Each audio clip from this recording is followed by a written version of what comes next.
akan saya rekam ya, nanti bisa dilihat lagi hasil kuliah kita hari ini di YouTube, nanti linknya saya kasih di grup. Seperti rencana kita di awal pertemuan untuk terkait silabus dan apa saja yang akan kita bahas selama satu semester ini, kita sekarang sudah tiba di pertemuan ketiga. Saya akan membahas tentang teknologi digital dan mikroprosesor.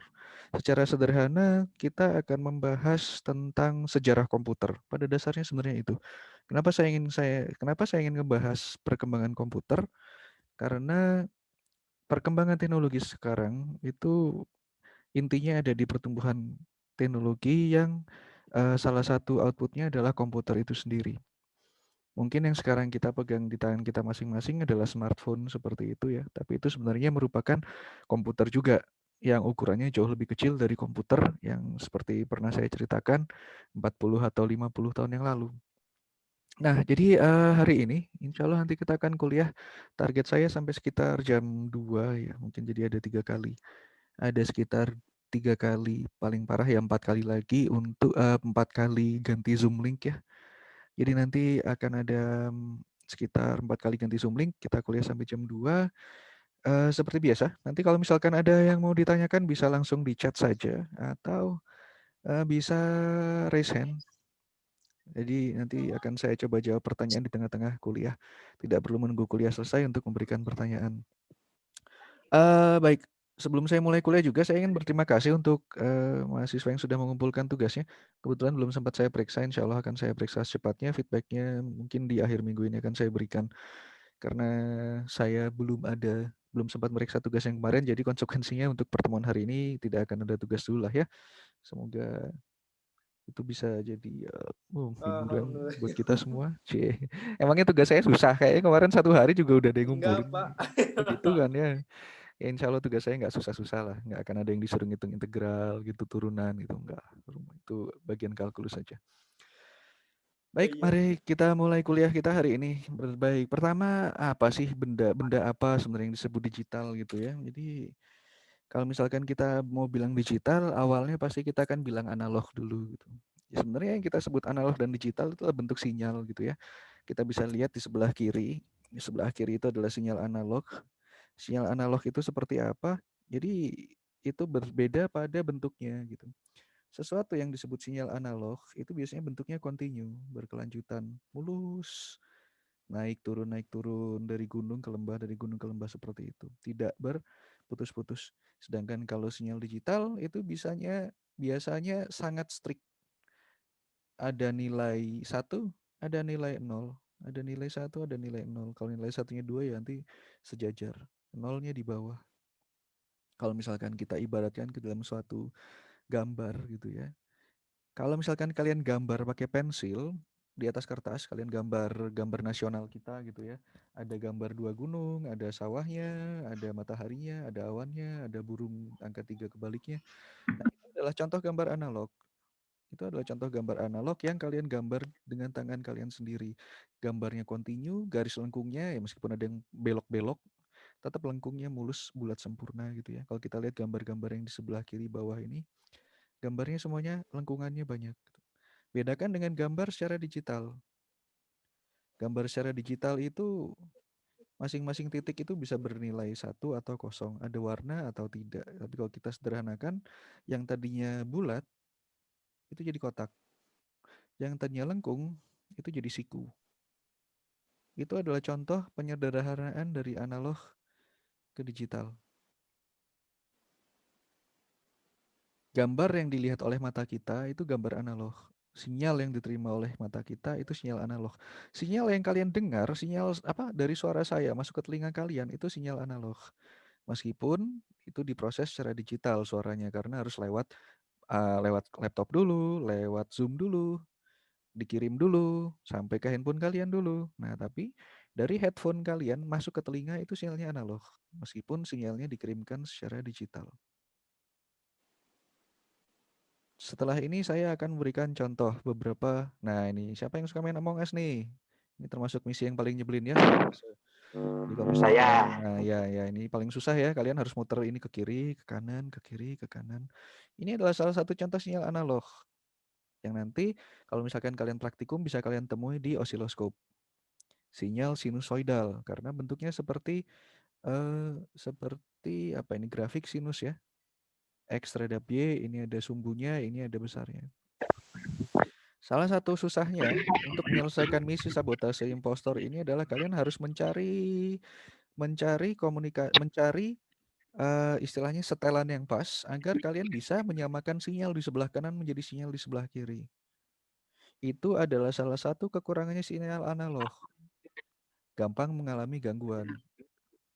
Kalau misalkan kalian dengerin radio di jalan, naik mobil atau muter radio FM. Kalian masuk terowongan atau kalian jauh sedikit atau kalian lompat ke belakang gunung gitu ya kayak Naruto gitu. Cuing. Nah, itu tiba-tiba sinyalnya bisa hilang. Itu karena sinyal analognya terganggu. Sinyal yang kalian terima menjadi seperti yang di sebelah kanan.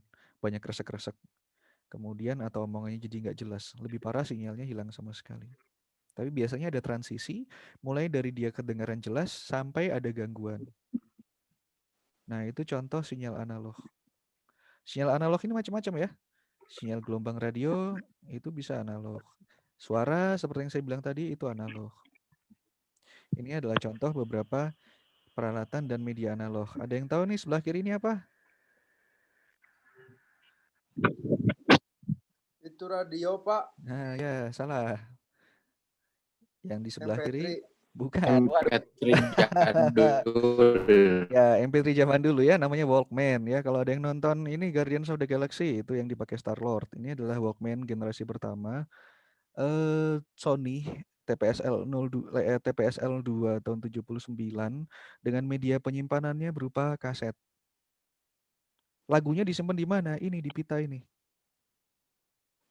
Pita magnetik ini berisi informasi suara yang dibaca oleh pembaca sinyalnya, kemudian diterjemahkan menjadi sinyal suara yang didengarkan oleh kalian.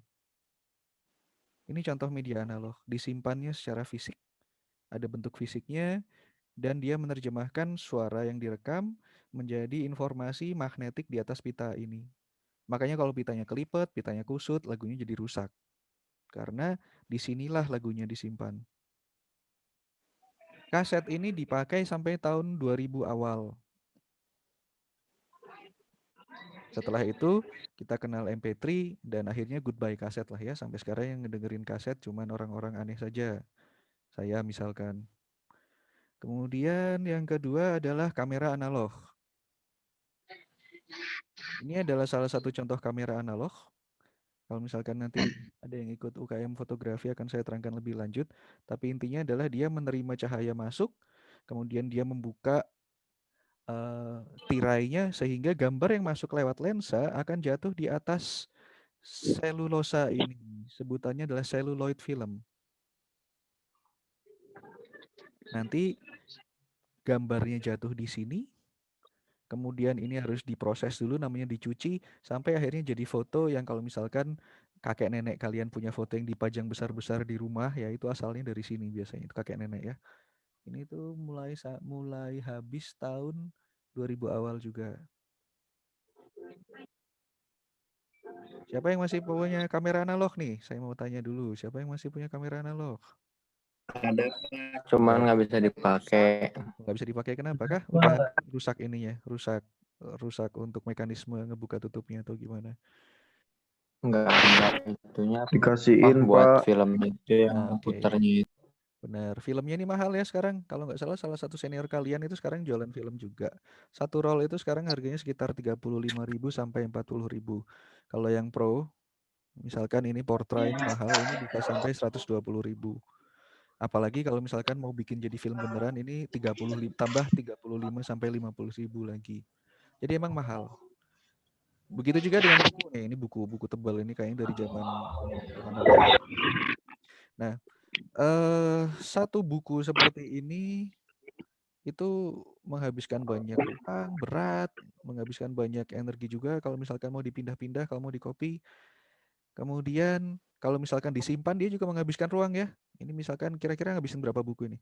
Satu, anggaplah ini 10, 10, 20, 30, 40, 50, 60, 70 dikali 1, 2, 3, 4, 5.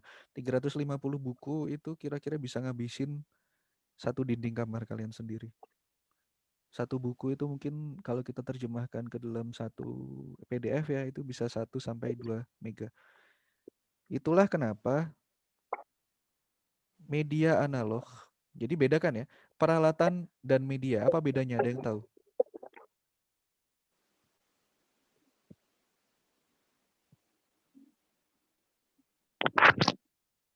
Peralatan itu adalah alat yang digunakan untuk membaca,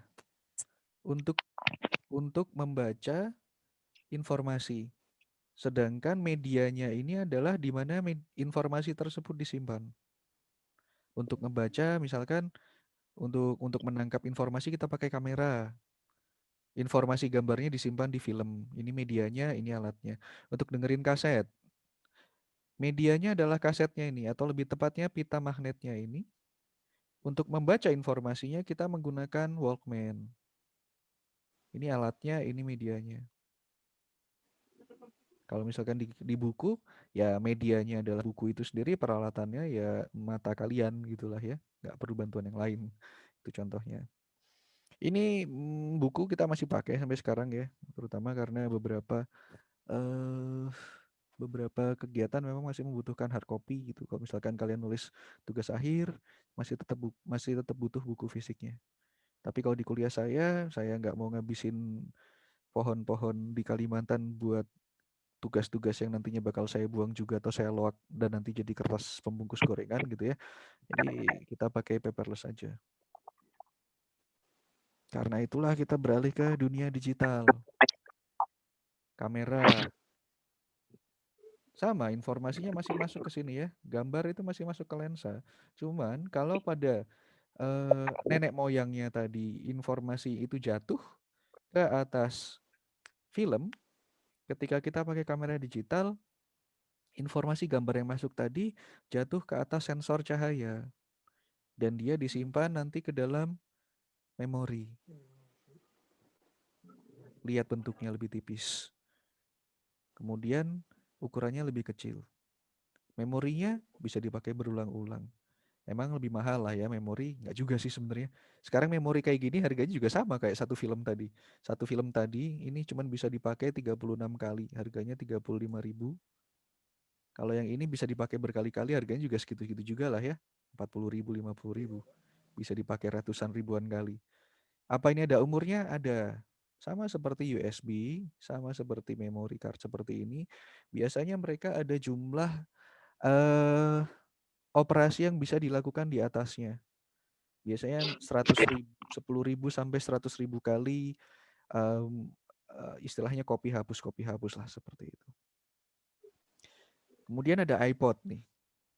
Satu lagu itu bisa 3 mega doang. Kalau misalkan iPod ini 60 giga, kalian bisa muat berapa ratus lagu itu di situ, 2.000, 20.000. Bandingkan dengan satu kaset. Satu kaset yang ukurannya hampir sama seperti satu iPod, dia cuma bisa muter lagu selama 1 jam. Kurang lebih bolak-balik ada 10 lagu. 10 sampai 12 lagu. Dibandingkan dengan iPod yang bisa muter lagu sampai 20.000. Itu sampai kalian kenyang juga. iPodnya rusak juga mungkin semua lagunya belum sempat diputar itu. Ini adalah salah satu contoh media penyimpanan digital juga yang tentunya kalian semua sudah familiar dan sekarang sudah lebih jarang dipakai juga, tapi masih dipakai lah ya kalau di kita USB flash drive ya. Memorinya disimpan di sini. Lagu, buku, gambar, file semuanya masuk sini. Nah, ini contohnya salah satu yang lain. Emang sekarang masih ada yang baca buku atau semuanya udah pada baca PDF? Satu file PDF itu ukurannya 2 mega. 350 buku kalian yang tadi kalau misalkan kalian punya hard copy itu pasti harganya mantap banget dan kalau ada saya pengen mampir lah ya, saya cita-cita saya punya perpustakaan juga di rumah. Itu bisa kalian masukkan ke dalam satu USB drive saja atau bisa kalian baca langsung di HP kalian sendiri gitu ya. HP kalian itu kalau isinya bukan bukan YouTube atau Mobile Legend dan yang lain-lain, kalau kalian penuhin dengan buku itu bisa muat ratusan buku. Disimpannya di mana? Ini salah satu teknologi terbaru dalam penyimpanan memori ya, informasi ya. Ya, ini adalah SSD atau Solid State Drive. Ini adalah hasil perkembangan teknologi terbaru dari hard disk. Kalau hard disk itu dulu ada piringan yang berputar, dan kalau misalkan goncang pas lagi dia mutar, dia jadi rusak, hilang file kita, bad sector. Sekarang itu kita sudah masuk ke SSD. Sebenarnya SSD ini apa? Sebenarnya SSD ini konsepnya sama seperti flash drive atau seperti memory card, cuma dia ukurannya lebih besar. Jadi file yang ada di sini tidak mudah terhapus, tidak mudah rusak juga, dengan kecepatan akses yang lebih cepat juga. Oke, sebelum kita lanjutkan, ada dulu yang mau ditanyakan soal digital dan analog. Silakan, saya buka sesi pertanyaan.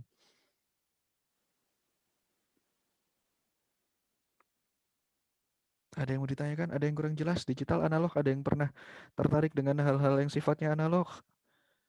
Atau malah baru dengar sekarang, oh ada ya yang dulu seperti itu gitu ya.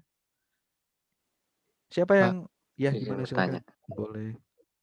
Jadi analog itu pokoknya barang-barang zaman dulu gitu. Kalau Ya, misalkan digital bisa tuh yang dibilang begitu. saat ini.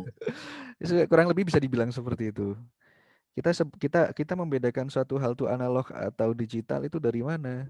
Dari sinyalnya, kemudian dari media penyimpanannya gitu ya. Yang memang analog itu kebanyakan ya di zaman dulu. Perkembangan teknologi membuat kita semua semakin maju ke arah digital. Bahkan ini saya mau cerita lah ya, ini tentang salah satu kemungkinan peradaban alien atau bahkan mungkin peradaban manusia di masa depan gitu. Ada suatu teori yang menyatakan bahwa di masa depan yang namanya otak kita atau kesadaran kita itu bisa ditransfer ke dalam komputer.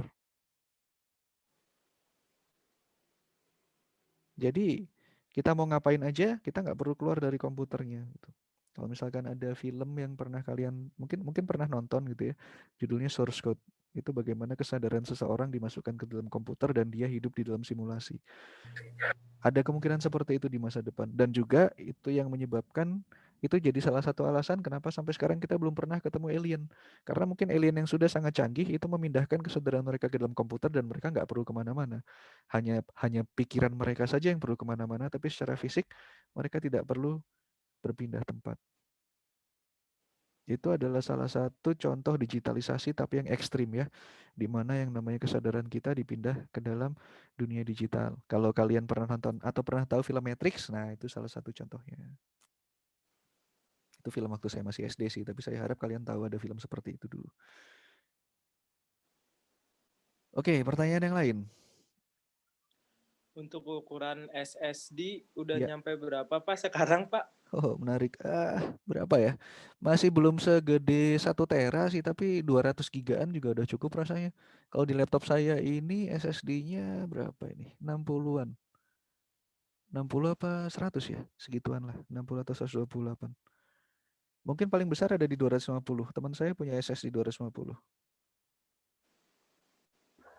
Udah ada Pak yang 1 tera. Oh gitu ya. Oh cepat sekali ya. Memang begitulah Iya. teknologi. Perkembangannya tidak ada habisnya. Nah tapi itu pasti harganya masih mahal banget lah ya. Jadi mungkin yang paling masuk akal ya beli yang 250 giga, tapi file-file yang lain taruh di hard disk biasa aja dulu. 1 tera itu berapa harganya sekarang? Adanya NVMe SSD Pak, kira-kira sekitaran 2 juta ke atas. Itu juga udah lumayan murah ya, 2 juta ke atas. Bandingin sama Ya harga hard soalnya disk saya zaman dulu. Soalnya kalau gimana? laptop kan gitu, yang 15 juta kan biasanya di antara SSD-nya 512 atau 1 Benar. tera. I see. Ya, emang kalau harga laptopnya 15 juta, SSD-nya juga diharapkan segituan lah ya, 500 sampai 1 tera. Oke, good. Terima kasih. Ada pertanyaan yang lain?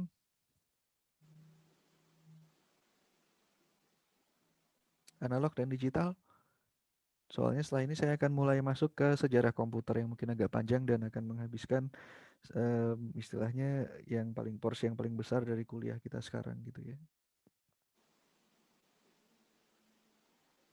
Oke, nggak ada pertanyaan lagi? Baik, sebelum saya lanjutkan, saya ingin tanya kalian dulu nih, siapa yang bisa ngejawab juga ya nggak ada yang ya silakan sih kalau bisa jawab, syukurlah, saya juga senang nggak ada hadiah dan nggak ada nilai juga, tapi semoga kalian bisa berbangga dengan diri kalian sendiri. Hahaha. Kenapa komputer disebut komputer? Apa itu artinya komputer?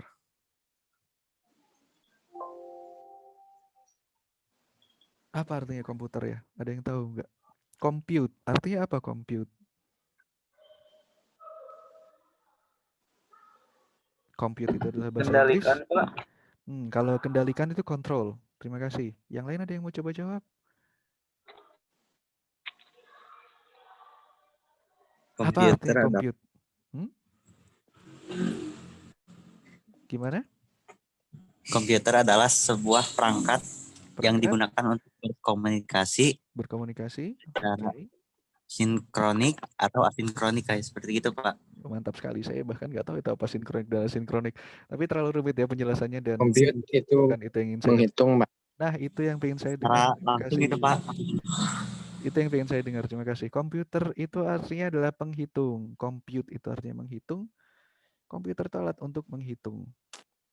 Dari mana asal kata komputer itu ya? Jadi sejarahnya itu seperti ini gitu. Zaman dulu ini sekitar sebelum tahun 50-an gitu. Kalau misalkan ada operasi yang perlu dihitung, ada nilai yang perlu dicari, biasanya itu ada satu gedung isinya komputer. Komputer itu dulu namanya pekerjaan ya. Kalau kita sekarang ada supir, ada dosen gitu ya, ada guru. Kalau dulu itu ada pekerjaan yang namanya komputer. Pekerjaan komputer itu apa? Ini ngitungin ini. Ini adalah angka-angka yang harus mereka hitung menggunakan kalkulator segede gaban ini. Dan pekerjaan itu adalah mereka computing, menghitung. Apa saja yang mereka hitung? Banyak. Misalkan gimana cara mendarat di bulan, butuh berapa kecepatannya, butuh bensin berapa ratus ribu liter. Kalau misalkan ada musuh, berapa kemungkinan mereka datang, mereka pakai strategi apa. Ini adalah tugas para komputer tahun ini bahkan sebelum perang, tahun 30-an. Tahun 30. Tahun 30 sampai tahun 50, yang namanya komputer itu orang. Ini sebutannya komputer tenaga nasi ya. Mungkin kalau di Senar pakai roti ya, komputer tenaga roti. Mereka harus teliti, coba kalian lihat semua ini banyak ibu-ibu loh. Kenapa ibu-ibu yang jadi komputer? Karena biasanya mereka lebih teliti ya. Mereka lebih teliti, apalagi ibu-ibu di teknik elektro. Waduh, rajin-rajin semua itu biasanya mereka lulus duluan daripada bapak-bapaknya. Ayo bapak-bapak jangan kalah sama ibu-ibunya ya. Jadi sebagian besar tenaga penghitung itu dulu manusia tahun 30 nih untuk menghitung probabilitas, statistika, berapa jumlah yang dibutuhkan untuk menyerbu lawan atau pergi ke bulan. Itu semuanya. Assalamualaikum Pak, mohon maaf telat. Ya, Saya habis dari jalan. Iya, dimatikan saja. Terima kasih, nggak apa-apa. Nah, oke. Itulah yang disebut komputer manusia. Ini tahun 30-an ya. Satu ruangan. Ini bukan lagi tes PNS atau tes SPMB, ujian masuk ke kampus unggulan gitu ya. Mereka semua melakukan perhitungan. Kalau kalian lihat dengan detail, di meja masing-masing itu ada alat untuk hitungannya. Dan ada kertas-kertas yang berisi angka-angka buat mereka masukin. Dan mereka kasih hasil hitungannya di kertas laporan mereka. Komputer manusia, komputer tenaga roti, itu ada batasannya juga lah ya. Orang itu bisa salah, kalau ngantuk bisa meleset semua hitungannya. Ada jam kerjanya juga, mereka nggak bisa kerja 24 jam. Karena mereka butuh waktu tidur, kalau misalkan manusia nggak tidur 3 hari bisa mati. Karena itulah ketika masuk ke Perang Dunia Kedua, mulailah kita apalagi ada kebutuhan terhadap perhitungan untuk memecahkan atau menjebolkan kode rahasia yang digunakan oleh pihak Jerman dalam berkomunikasi. Karena itulah mulai tahun 40-an itu ada kebutuhan terhadap komputer yang sifatnya elektronik. Komputer elektronik ini gimana? Mereka pakai listrik, mereka bisa bekerja otomatis, mereka bisa melakukan perhitungan dengan rumit, mereka nggak perlu banyak orang, cuman perlu beberapa operator saja. Dengan perhitungannya semua dilakukan oleh mesin. Komputer berbicara dengan kode biner. Seperti yang sudah kita bahas pada pertemuan sebelumnya, komputer berbicara dengan angka 1 dan 0.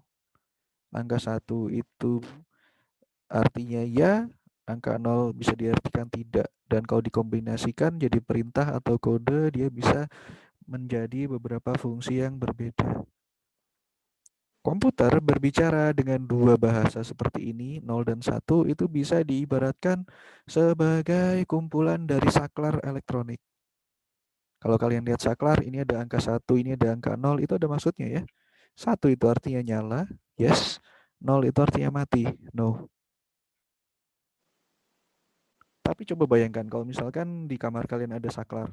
Kalau misalkan satu komputer itu butuh sekitar 500.000 atau bahkan jutaan saklar, bayangannya aja satu komputer itu bisa menghabiskan satu ruangan. Dan itulah yang terjadi pada sekitar tahun 40-an. Ketika kita mulai membuat komputer pertama kita. Lebih tepatnya orang Amerika dan orang Inggris. Waktu itu saklar yang kita gunakan, saklar elektroniknya berupa vacuum tube atau tabung vakum.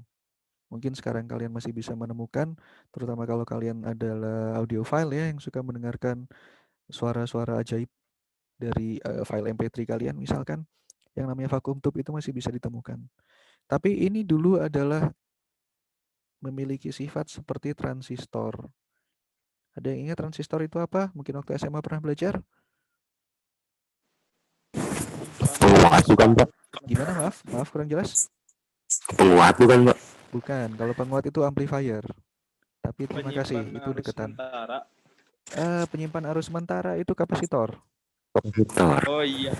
Nah, mirip. Tapi terima Oh, kasih. saklar, Pak. Saklar, Pak. Resistor kayak saklar. Bagus sekali. Transistor itu adalah saklar elektronik, di mana kita bisa Yang NPN bukan, Pak? Kenapa? Enggak, Pak. Ya, ada NPN, ada PNP. Nanti saya terangkan lebih lanjut tentang transistor. Transistor itu adalah saklar elektronik. Jadi kita tidak perlu saklar dalam bentuk fisik seperti ini ya, on off. Tapi kita bisa menyalamatikan saklarnya dengan sinyal listrik. Vacuum tube itu adalah kakeknya transistor. Bagi kalian yang sudah pernah memegang transistor, kalian tahu lah ya, transistor itu nggak ada seruas jari. Tapi kalau kita bicara vacuum tube atau tube vakum seperti itu satu tabung itu satu genggaman tangan. Dan ini adalah, saya kasih contoh gambar, ini adalah contoh radio vakum tube, radio kuno. Kalau kakek nenek atau mbah buyut kalian masih punya radio kuno kalian, coba kalian lihat belakangnya. Pasti isinya ada beberapa tube yang berbeda. Dan ini nanti di masa depannya diturunkan ukurannya karena transistor. Makanya kita kenal istilah radio transistor. Untuk generasi saya, mungkin kalian baru dengar sekarang. Tapi radio transistor itu ukurannya bisa lebih kecil 10 kali lipat dari radio zaman dulu. Yang seperti ini besarnya. Radio roti istilahnya. Nah, kita masih punya waktu 10 menit. Bagus, saya ingin habiskan dulu generasi 1. Generasi 1 komputer itu didayai atau isinya itu adalah vakum tube ini nih, kalian lihat di sini. Ini satu pentol ini adalah satu vakum tube. Berapa ratus ribu vakum tube yang dibutuhkan untuk menyalakan satu komputer. Ini komputernya disebut Colossus ya. Colossus itu adalah suatu raksasa, sebutannya Colossus. Raksasa di dunia mitos. Kalau kalian nonton X-Men ada juga orang yang namanya Colossus. Ini satu komputer itu bisa menghabiskan satu gedung, bukan satu ruangan, ya satu gedung. Orangnya segini, komputernya itu isinya rak, satu rak, dan masing-masing rak itu bisa ratusan vakum tube. Dan satu vakum tube itu umurnya mungkin ada yang hanya beberapa jam, ada yang kalau sukses bisa berapa hari. Karena vakum tube itu sifatnya sangat panas, dia gampang rusak. Colossus ini dipakai untuk memecahkan kode Jerman. Waktu itu, waktu Perang Dunia II, ketika tentara Jerman A ingin mengirimkan perintah ke tentara Jerman B, mereka pakai kode rahasia. Kode rahasianya itu harus dipecahkan oleh intelijen Inggris, Amerika. Karena itu mereka menggunakan komputer-komputer besar seperti ini. Satu ruangan. Tapi bedanya, mereka bisa menyelesaikan kalkulasi lebih cepat daripada komputer tenaga roti. Daripada orang-orang yang mereka minta untuk menyelesaikan perhitungan rumit. Dengan komputer generasi pertama seperti ini, Jerman dan Amerika berhasil menang perang. Amerika dan Inggris berhasil menang perang terhadap Jerman. Mereka berhasil memecahkan kode rahasia yang digunakan oleh Jerman, sehingga mereka tahu ada berapa tentara Jerman, di mana tempatnya, mau kemana, jumlahnya berapa, pakai apa aja. Dan ini adalah salah satu yang membuat Amerika dan Inggris bisa memenangkan Perang Dunia Kedua, menggunakan komputer untuk pemecah kode. Salah satu bapak komputer modern itu salah satunya adalah Alan Turing. Ini adalah bapak dari artificial intelligence, bapak komputer yang berpikir ya, istilahnya seperti itu. Pernah ada filmnya judulnya Imitation Game. Saya berharap filmnya cukup bagus, tapi sayangnya terlalu bertitik berat kepada kehidupan Alan Turing yang ternyata gay ya, begitu sayangnya. Ini adalah contoh komputer generasi pertama. Yang punya waktu itu hanya Departemen Pertahanan saja. Harganya sangat mahal, mengoperasikannya sangat sulit, kemudian dia sangat mudah rusak dan butuh selalu di maintenance atau dirawat agar tidak jebol seperti itu. Masih ada waktu 6 menit. Ada yang mau ditanyakan dulu untuk komputer atau mungkin tabung vakum? Tabung vakum ini dia punya 2 fungsi utama, sebenarnya bisa 3 sih. Jadi ada yang berfungsi sebagai dioda. Ada yang tahu apa itu fungsi dioda? Pengarah, Pak. Pengarah arus. Pengubah arah, Bapak. Benar, pengarah arus atau pengubah arus. Kemudian kalau kakinya 3, dia jadi trioda. Trioda ini adalah kakeknya dari transistor. Kemudian ada yang kakinya 4, ada yang kakinya 5, ini kakinya 4, ini kakinya 5 nih misalkan. Ada juga yang kakinya 4 nih. Ada quadroda, ada quantoda. Nah itu fungsinya beda-beda masing-masing dan sudah nggak banyak dipakai. Vacuum tube itu mulai tenggelam sekitar tahun di sini. Mulai sekitar tahun 60-an itu dia sudah nggak dipakai. 61 ini yang versi terakhirnya. Setelah itu kita masuk ke komputer generasi kedua. Boros listrik ya, mahal, besar, susah diprogram, gampang rusak dan boros listrik. Itulah sifat-sifat dari komputer generasi pertama. Ada yang mau ditanyakan mungkin dari komputer generasi pertama? Nah, sebelum saya lanjutkan ke pembahasan kita selanjutnya, saya ingin tanya, kalian sudah familiar atau belum dengan cara membaca kode biner? Ada yang tahu nggak gimana cara membaca kode biner? Apalagi Pak, pokoknya 01 Kode binernya juga baru dengar Pak. Oh gitu, bagus ya. Menghitung dari kelasnya, Pak. Menghitung dari apanya? Kelas? Ini sinyalnya ada yang putus-putus yang lucu nih. Terima kasih atas usahanya ya. Mari kita bahas sedikit tentang kode biner. Nanti kalau level kalian sudah naik, kita akan bahas kode heksadesimal. Tapi kita sekarang bahas kode biner dulu. Bilangan biner yang mungkin seperti katanya B itu 2 ya. Antara 0 atau 1. Bagaimana kita berbicara dengan komputer menggunakan kode biner? Ya, itu ada yang namanya gerbang logika dan yang lain-lain. Tapi mari kita coba terjemahkan angka biasa kepada angka biner dulu, itu yang paling dasar. Kita menggunakan angka apa, ada yang tahu?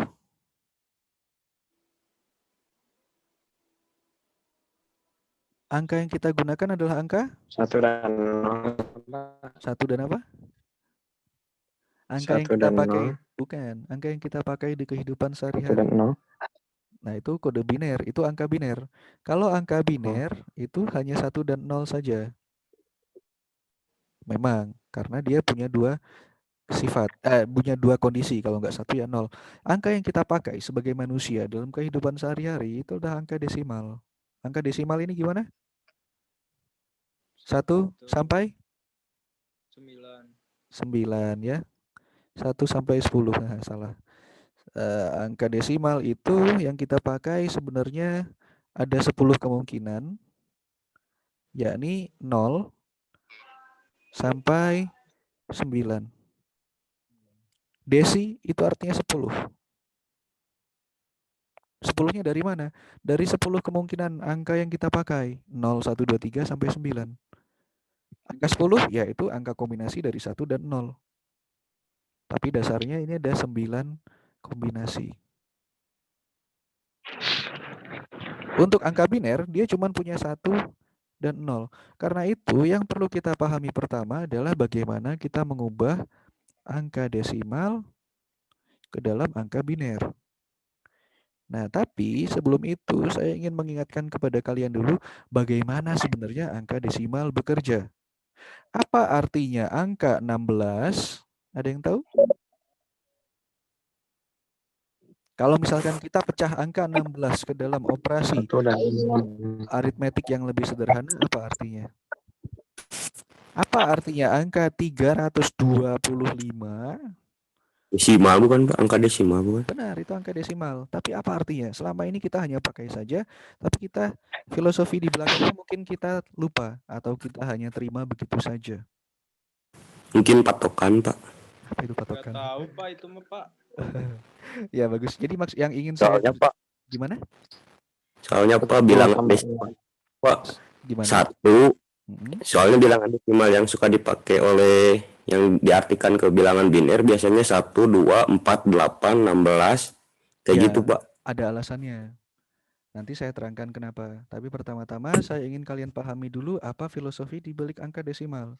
Kalau kita bilang angka 16, berarti maksud kita adalah 1 puluhan ditambah 6 satuan.